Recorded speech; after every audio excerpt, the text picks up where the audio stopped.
Hello YouTube, what's up? This is Tutagamon. In this video I'm going to benchmark Project Cars 6 on a single GTX 970 paired with a Core i5 2500. This is a digital recording as always, and it is done on an external recorder, so what you will see in this video will be pure performance. As you can see, the system is idling perfectly right now, so it has nothing to do with the recording itself. I'm using a Core i5 2500 which is overclocked to 4.8 GHz. Let me stress it a bit. There we are. It has 16 GB of memory and the graphics card is a GTX 970 Gigabyte G1 model running at these clocks. It is boosting at 1.5 GHz, which we will verify at the end of the video. I'm going to use fraps to gather frame rate data from my custom benchmark, and we will see the result in this file. Sorry.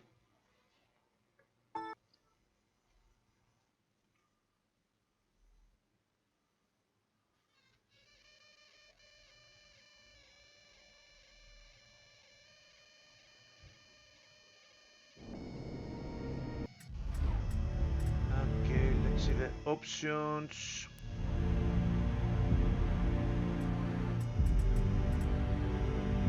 Visuals, everything enabled. And for the performance I'm using 1080p resolution.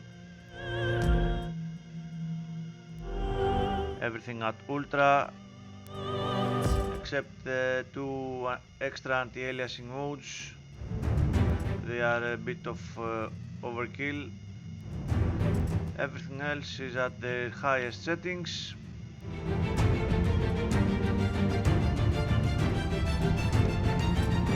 And for the benchmark I'm using my usual track, the Azure Coast Stage 1, Sunshine, 31 Opponents and the Apollo S.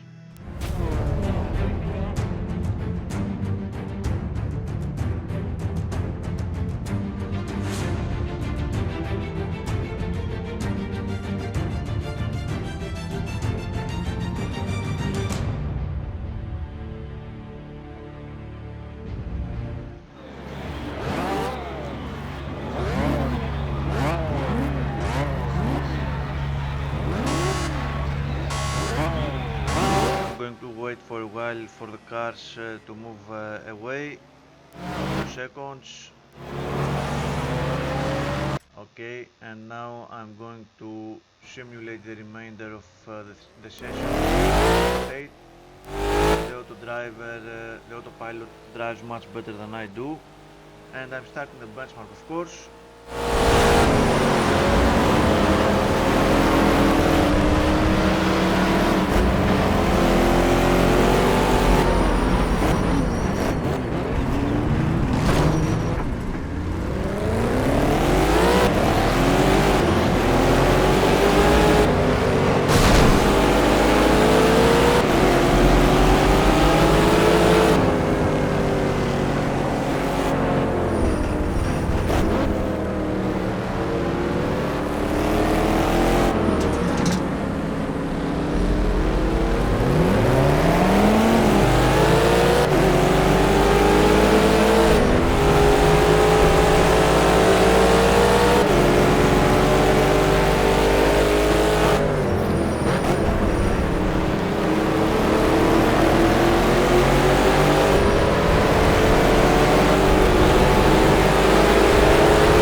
Okay, the benchmark has finished.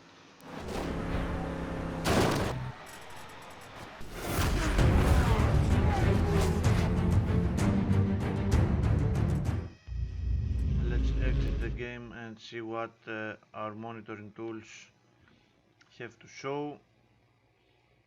CPU activity was very high, as you can see. Of course, we will see that clearly in MSI Afterburner. The benchmark result itself was 98 frames per second. A very good result for sure, much better than previous versions. They have done a lot of work optimizing the game all this time, and possibly some driver help as well.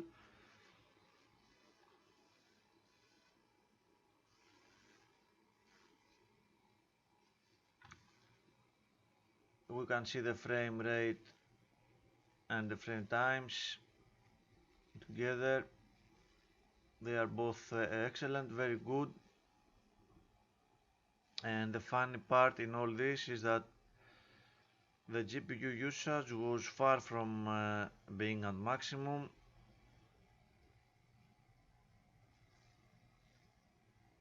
Still had a lot of way to go. The CPU cannot give more performance with the GTX 970, at least with these settings. Maybe I will do a maxed out benchmark version and see how it fares. CPU temps are okay. The CPU usage very high on all cores. Very good work. Very good multi-threading from both the game and the drivers. 5.3 gigabytes of system RAM used overall. GPU temps are okay.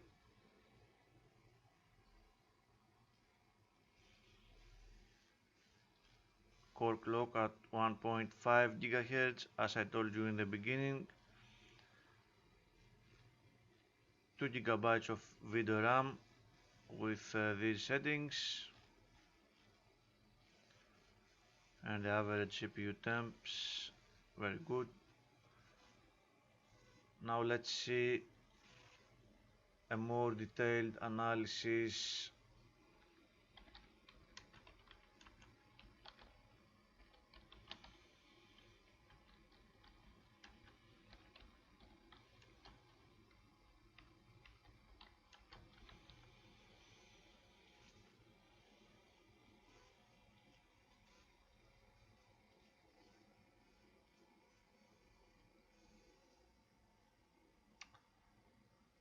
So the frame latency analyzer calculator suggests that the real frame rate, according to the frame times, was 82 frames per second. Still a very good performance. Whatever the case might be, the game was running like crazy, as you saw, very fast, very smooth.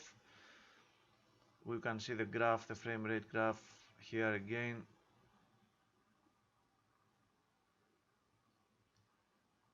Very nice performance.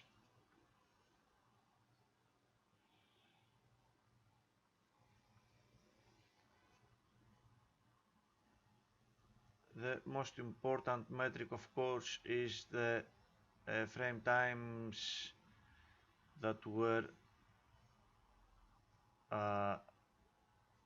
spent above the 16.6.7 milliseconds, and as you can see, we had pretty much close to none. Very good frame times. The game would run absolutely smoothly at 60 frames per second.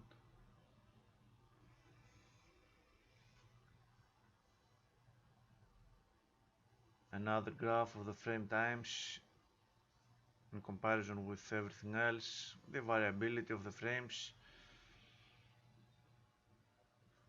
very good, very few spikes, very smooth. and we can see that here in the donut the stuttering was only at 0.31 milliseconds. Very good performance, little variability as well, and excellent average frame times. Very good performance from this system, considering the CPU limits as well. This is the end of this video, my friends. Thank you very much for watching. Take care.